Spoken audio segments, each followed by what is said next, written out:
नमस्ते और वैश्विक मंथन के आज के विशेष एपिसोड में आप सभी का स्वागत है। आज हम एक ऐसे विषय पर चर्चा करने जा रहे हैं जो आने वाले दशकों में दुनिया का नक्शा, अर्थव्यवस्था और शक्ति संतुलन पूरी तरह से बदल सकता है। हम बात कर रहे हैं चीन की। क्या चीन वाकई दुनिया की अगली एकमात्र महाशक्ति बनने की राह पर है? क्या अमेरिकन सेंचुरी का अंत हो रहा है और हम एशियन सेंचुरी या कहें तो चाइनीज सेंचुरी में प्रवेश कर चुके हैं? इन गहरे और पेचीदा सवालों पर बात करने के लिए आज हमारे साथ मौजूद हैं जाने माने भू राजनीतिक विशेषज्ञ डॉक्टर समीर। डॉक्टर समीर, आपका बहुत बहुत स्वागत है। शुक्रिया। ये एक बहुत ही सामयिक और गंभीर विषय है। आज हम जिस दौर में जी रहे हैं वहाँ चीन की चर्चा के बिना वैश्विक राजनीति या अर्थशास्त्र की कोई भी बात अधूरी है।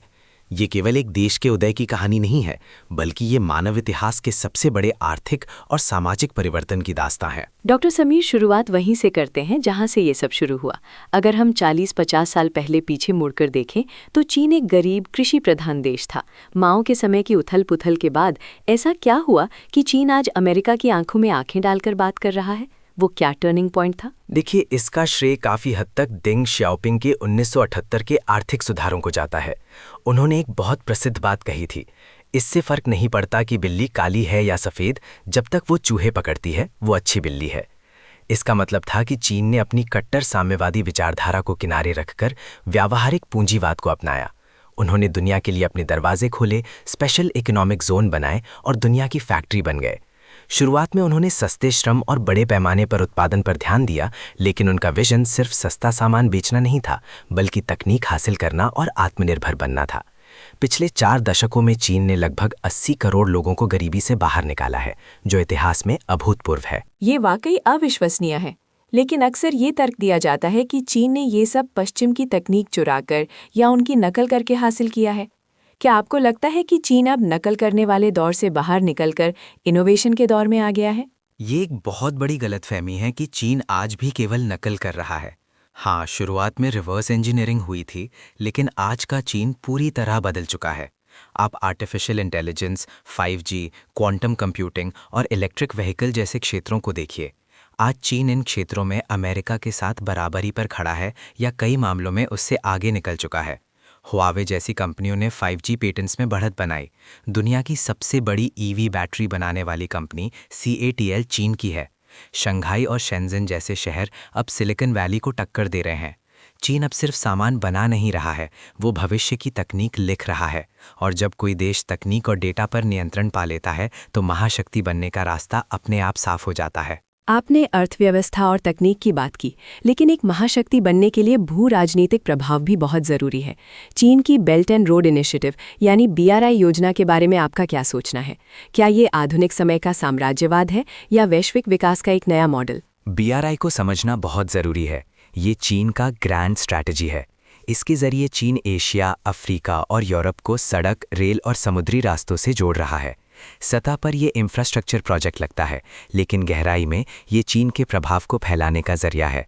जब चीन किसी गरीब देश में बंदरगाह या हाईवे बनाता है तो वो केवल कंक्रीट नहीं डाल रहा होता, वो उस देश को अपने कर्ज के जाल में बांध रहा होता है और अपनी मुद्रा युआन को अंतर्राष्ट्रीय स्तर पर मजबूत कर रहा होता है। इसे चेकबुक डिप्लोमेसी भी कहा जाता है। श्रीलंका का हम्बनटोटा बंदरगाह इसका सबसे बड़ा उदाहरण है। चीन ये सुनिश्चित कर रहा है कि भविष्य के व्यापारिक मार्ग उसके नियंत्रण में हों। लेकिन डॉक्टर समीर, क्या अमेरिका और बाकी दुनिया इसे चुपचाप देख रहे हैं? हाल के वर्षों में हमने अमेरिका और चीन के बीच ट्रेड वॉर और अब चिप वॉर देखी है। क्या अमेरिका अपनी बादशाहत इतनी आसानी से छोड़ देगा? बिल्कुल नहीं। हम इस समय थुसीडाइड्स ट्रैप की स्थिति में हैं। ये एक ऐतिहासिक अवधारणा है जिसमें जब एक उभरती हुई शक्ति एक स्थापित शक्ति को चुनौती देती है तो संघर्ष लगभग अनिवार्य हो जाता है। अमेरिका अपनी हेजेमनी यानी वर्चस्व बचाने के लिए हर मुमकिन कोशिश कर रहा है। सेमीकंडक्टर या चिप्स पर जो पाबंदियां अमेरिका ने लगाई हैं, वो चीन की तकनीकी प्रगति की गति को धीमा करने की कोशिश है। अमेरिका जानता है कि जो देश सबसे उन्नत चिप्स बनाएगा वही AI और भविष्य के हथियारों पर राज करेगा। लेकिन समस्या ये है कि आज की दुनिया इतनी जुड़ी हुई है कि चीन को पूरी तरह से डीकपल करना या अलग थलग करना नामुमकिन है। एप्पल से लेकर टेस्ला तक हर बड़ी अमेरिकी कंपनी चीन के बाजार और सप्लाई चेन पर निर्भर है। सैन्य शक्ति के बिना कोई भी देश खुद को महाशक्ति नहीं कह सकता। चीन अपनी नौसेना का विस्तार बहुत तेजी से कर रहा है और दक्षिण चीन सागर में उसका आक्रामक रुख पूरी दुनिया देख रही है।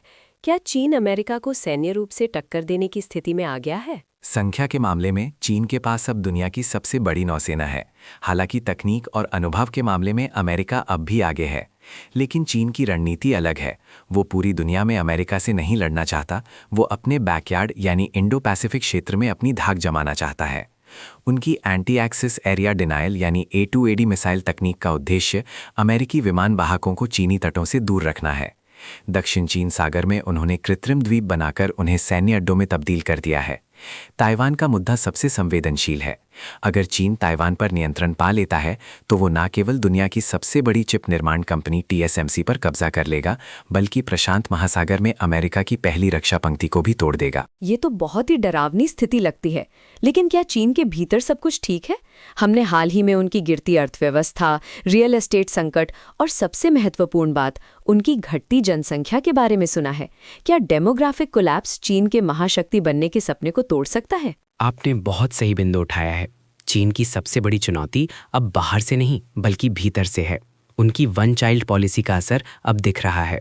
चीन की आबादी बूढ़ी हो रही है और काम करने वाले युवाओं की संख्या घट रही है। इसे 4-to-1 की समस्या कहा जाता है। एक बच्चा, 2 माता पिता और 4 दादा दादी। इससे लेबर कॉस्ट बढ़ रही है और पेंशन का बोझ सरकार पर पड़ रहा है। इसके अलावा उनका रियल एस्टेट सेक्टर, जो उनकी GDP का लगभग 25-30% था, कर्ज के बोझ तले दबा हुआ है। एवरग्रांड जैसे संकट ने चीन के विकास के मॉडल पर सवाल खड़े कर दिए हैं। अगर चीन अपनी अर्थव्यवस्था को निवेश आधारित से खपत आधारित में बदलने में नाकाम रहता है तो उसका महाशक्ति बनने का सपना अधूरा रह सकता है। एक और पहलू है सॉफ्ट पावर। अमेरिका की फिल्में, संगीत, लोकतंत्र और स्वतंत्रता के विचार पूरी दुनिया को आकर्षित करते हैं। क्या चीन के पास ऐसा कुछ है?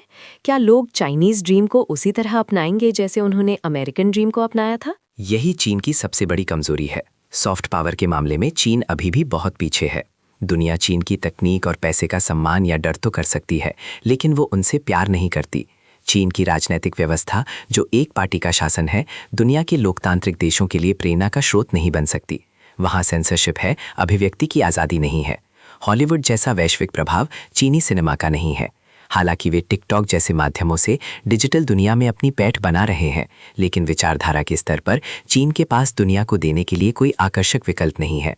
वे केवल समृद्धि का वादा करते हैं, स्वतंत्रता का नहीं। भारत के संदर्भ में इस पर चर्चा करना बहुत जरूरी है। चीन का पड़ोसी होने के नाते और खुद एक उभरती हुई शक्ति होने के नाते भारत को इस चाइनीज सुपर पावर से कैसे निपटना चाहिए? क्या हम उनके प्रतिद्वंदी हैं या हमारे लिए इसमें कोई अवसर है? भारत के लिए ये एक बहुत ही जटिल चुनौती है। हम चीन के साथ एक लंबी और विवादित सीमा साझा करते हैं। गलवान की घटना ने यह साफ कर दिया है कि चीन के इरादे भारत के प्रति दोस्ताना नहीं है।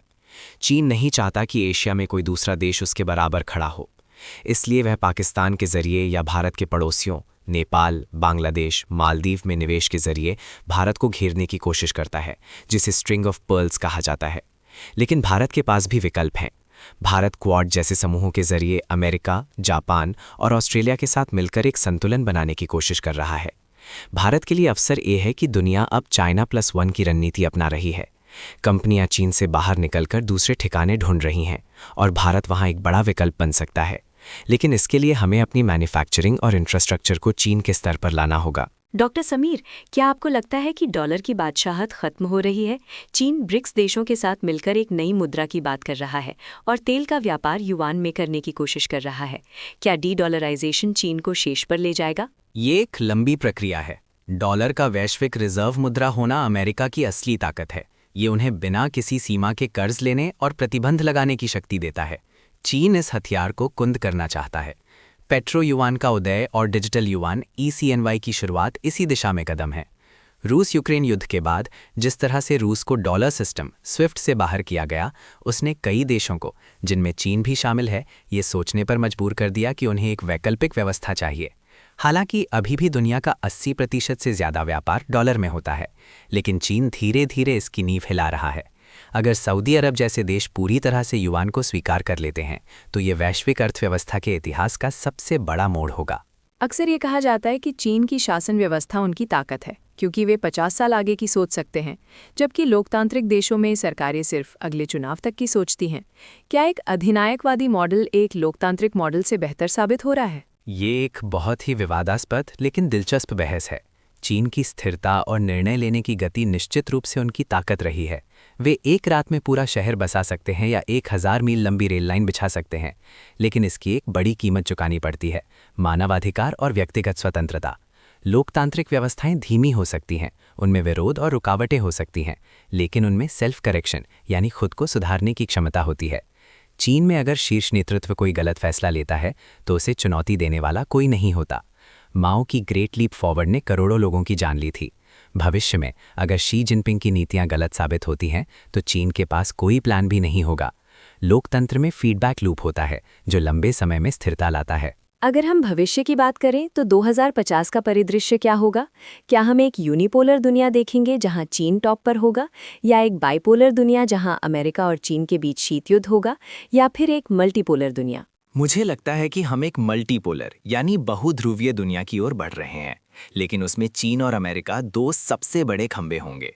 चीन शायद अमेरिका की जगह पूरी तरह से नहीं ले पाएगा, जैसा कि अमेरिका ने ब्रिटेन की जगह ली थी। इसकी वजह यह है कि आज की दुनिया बहुत विविध है। भारत, यूरोपीय संघ और आसियान जैसे देश अब किसी एक के पिछलग्गू बनकर नहीं रहना चाहते। वे अपनी स्वायत्तता बनाए रखेंगे। चीन का प्रभुत्व आर्थिक रूप से तो हो सकता है, लेकिन राजनीतिक और सांस्कृतिक रूप से उसे कड़ी चुनौती मिलेगी।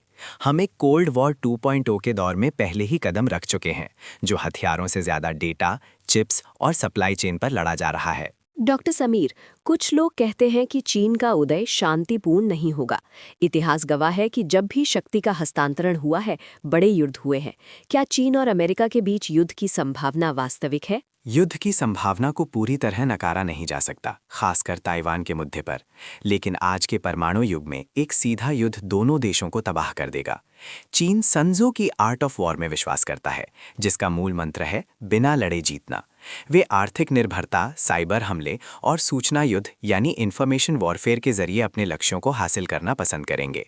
वे अमेरिका को अंदर से कमजोर करना चाहते हैं, ना कि उससे सीधे टकराना। लेकिन कभी कभी एक्सीडेंटल वॉर हो सकता है, जहां दक्षिण चीन सागर में किसी छोटी सी झड़प के कारण मामला हाथ से निकल जाए। दोनों पक्ष इसे टालना चाहेंगे, लेकिन शक्ति का अहंकार अक्सर तर्क पर हावी हो जाता है। चीन के बारे में एक और बात कही जाती है कि वे मिडिल किंगडम की मानसिकता रखते हैं, यानी वे खुद को दुनिया के केंद्र में देखते हैं और बाकी सबको अपना अधीन मानते हैं। क्या ये मानसिकता उन्हें बाकी दुनिया के साथ तालमेल बिठाने में बाधा नहीं डालेगी? बिल्कुल। झोंगवो या मिडिल किंगडम की अवधारणा उनके मानस में गहराई से बसी है। वे खुद को किसी अन्य देश के बराबर नहीं बल्कि श्रेष्ठ मानते हैं। ये उनके डिप्लोमेसी में भी झलकता है, जिसे वुल्फ वॉरियर डिप्लोमेसी कहा जाता है।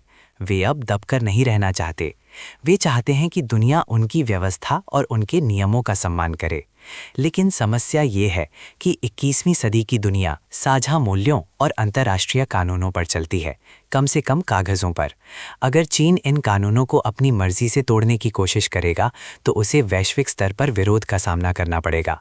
जापान, वियतनाम, फिलीपींस और भारत जैसे पड़ोसी पहले ही उनके इस व्यवहार से सतर्क हैं। डॉक्टर समीर, अगर हम तकनीक की बात वापस लाएं तो आर्टिफिशियल इंटेलिजेंस में चीन की बढ़त के बारे में बहुत चर्चा होती है। कहा जाता है कि चीन के पास डेटा की कोई कमी नहीं है, क्योंकि वहाँ गोपनीयता यानी प्राइवेसी का कोई कानून नहीं है। क्या ये डेटा ही चीन को दुनिया की सबसे बड़ी ताकत बनाएगा? डेटा को 21वीं सदी का तेल कहा जाता है और चीन के पास इस तेल के अथाह भंडार हैं। वहाँ की सरकार अपने 1.4 अरब नागरिकों की हर गतिविधि को ट्रैक कर सकती है। उनके पास चेहरे की पहचान और सोशल क्रेडिट सिस्टम का एक विशाल नेटवर्क है। ये डेटा AI एल्गोरिदम को प्रशिक्षित करने के लिए सोना है। जबकि पश्चिम में प्राइवेसी कानूनों के कारण डेटा इकट्ठा करना मुश्किल है, चीन में ऐसी कोई बाधा नहीं है। इससे उन्हें निगरानी तकनीक, स्वास्थ्य सेवा और सैन्य AI में बड़ी बढ़त मिल सकती है। लेकिन इसका दूसरा पहलू ये है कि ये एक डिजिटल तानाशाही यानी डिजिटल डिक्टेटरशिप को जन्म दे रहा है। अगर तकनीक का इस्तेमाल केवल लोगों को नियंत्रित करने के लिए होगा तो वो रचनात्मकता और नवाचार को मार सकता है। बहुत ही गहराई वाली बात कही आपने। डॉक्टर समीर, कार्यक्रम के अंत की ओर बढ़ते हुए मैं आपसे पूछना चाहूँगा कि जो दर्शक हमें सुन रहे हैं, खासकर युवा, उन्हें चीन के इस उदय को किस तरह देखना चाहिए? क्या हमें इससे डरना चाहिए या इससे कुछ सीखना चाहिए? डरने की जरूरत नहीं है, लेकिन समझने की जरूरत बहुत ज्यादा है। हमें चीन की कार्यक्षमता, उनके दीर्घकालिक विजन और शिक्षा व तकनीक में उनके निवेश से सीखना चाहिए। चीन ने दिखाया है कि कैसे एक राष्ट्र अपनी संकल्प शक्ति से अपनी किस्मत बदल सकता है। लेकिन साथ ही हमें उन मूल्यों के प्रति भी सचेत रहना चाहिए जिन्हें हम संजोते हैं: स्वतंत्रता, लोकतंत्र और विविधता। चीन का उदय हमारे लिए एक वेकअप कॉल है। भारत जैसे देशों को अपनी आंतरिक कमजोरियों को दूर करना होगा, अपनी अर्थव्यवस्था को मजबूत करना होगा और तकनीक के क्षेत्र में आत्मनिर्भर बनना होगा। दुनिया में केवल उसी की बात सुनी जाती है जिसके पास ताकत होती है। हमें चीन को एक चुनौती और एक प्रतिस्पर्धी के रूप में देखना चाहिए जो हमें बेहतर बनने के लिए प्रेरित करता है। वाकई ये चर्चा बहुत ही आंखें खोलने वाली रही। चीन का महाशक्ति बनना केवल एक संभावना नहीं है, बल्कि कई मायनों में ये एक वास्तविकता बनती जा रही है। लेकिन ये रास्ता कांटों भरा है, चाहे वो उनकी घरेलू समस्याएं हों या वैश्विक प्रतिरोध। समय ही बताएगा कि क्या ड्रैगन वाकई पूरी दुनिया पर राज करेगा या फिर एक बहुध्रुवीय दुनिया में वो केवल एक शक्तिशाली खिलाड़ी बनकर रह जाएगा। डॉक्टर समीर, आज हमारे साथ जुड़ने और इतनी विस्तार से इस विषय पर प्रकाश डालने के लिए आपका बहुत बहुत धन्यवाद। धन्यवाद। मुझे भी इस महत्वपूर्ण विषय पर बात करके बहुत अच्छा लगा। तो दोस्तों, ये था हमारा आज का विशेष एपिसोड। हमें उम्मीद है कि आपको चीन के वैश्विक प्रभाव और भविष्य की चुनौतियों के बारे में एक नई दृष्टि मिली होगी। आपको क्या लगता है, क्या चीन अमेरिका को पछाड़ पाएगा? अपनी राय हमें ज़रूर बताएं।